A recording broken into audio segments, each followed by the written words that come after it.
Look, another story on the front page of The Australian. It's a sensational paper tomorrow. It's quite a difficult story to discuss, so we're going to have the lifeline number down the bottom of the screen while we talk about it. But it is very important, I think, that we do talk about this. The headline reads, "Suicide exposes horrors of online abuse." The suicide of a young Conservative activist just hours after he attracted a storm of online abuse for leading a protest against a drag queen reading event for children has supercharged debate over the use of social media as a weapon to attack political opponents. Wilson Gavin, 21, was openly gay, but vehemently committed to conservative causes such as the monarch and opposition to same-sex marriage. His suicide today followed a barrage of social media abuse over his role in the protest at a Brisbane council on Sunday. Damien, I don't know if you've seen the footage of the protest. It is quite confrontational. But the attacks on this young man on Twitter in the lead up to his death, nothing short of abysmal. What are your thoughts on how this has all played out? Yeah, look, it's obviously an awful tragedy that's unfolded today, and you know, unfortunately, a very welcome and required reality check for a lot of these swarms of progressives on social media who don't blink at sending the most awful abuse at any Conservative or at any sort of popular victim for the day. Sadly, this poor young fellow has died, but really you saw this wave go across social media this afternoon when the news broke that this sad incident had occurred, where people were taking stock and.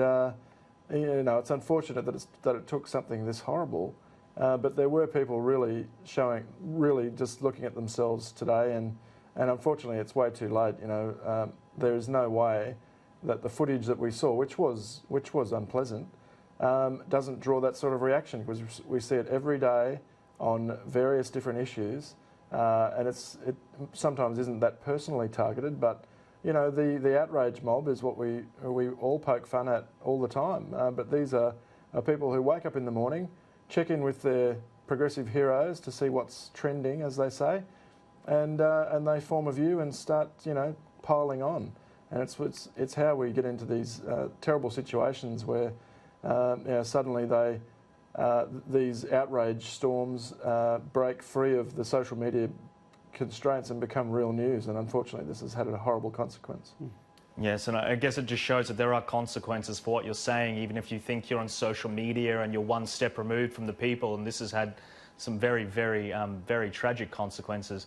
Scott, it kind of raises the question, what role Twitter and social media play when they're facilitating it? I don't know if you went and had a look at some of the things that were said to this young man. The Australian has done a bit of a breakout describing some of the comments without naming the people, and it's quite appalling. It's no wonder that this young man was under a lot of stress. Do you think there is a degree of culpability for Twitter when things like this happen? Well, look, Jack, I knew Wilson Gavin. I'd met him on several occasions. We didn't always agree on many of the things that he talked about, but look, it's a very tragic circumstances. I didn't agree with that what happened in the library at the weekend either, but a tragic situation. And as Damien said, hopefully it's a wake-up call. But it comes back to that issue again about what is the responsibility of these social media giants out there to allow this firestorm of abuse to occur. It's almost they're Pontius Pilate washing their hands of these kind of issues. Unfortunately, that would not be the case for any other media organisation out there, but somehow Twitter, Facebook and all the others seem to be say, look, it's not our responsibility, we're just a platform and we just let the stuff happen. Well, that's not the case. And Damien and I were just talking about, before we came on air, about the fact that, especially for younger people, often we think that maybe they live by this, and this kind of abuse, maybe if you're a bit older, you can shrug it off. But, if this is part of your entire life and often your persona, to have this barrage of abuse and this pylon of abuse can really, devastate your life and obviously have tragic circumstances like we saw today. Yes, and the other thing to remember is he's just so young to be receiving that kind of abuse. I mean, people make mistakes. To think what I was like at his age, I'm a very different person. I'm sure everyone here on this panel is than what they are at 21. So, you know, there is obviously redemption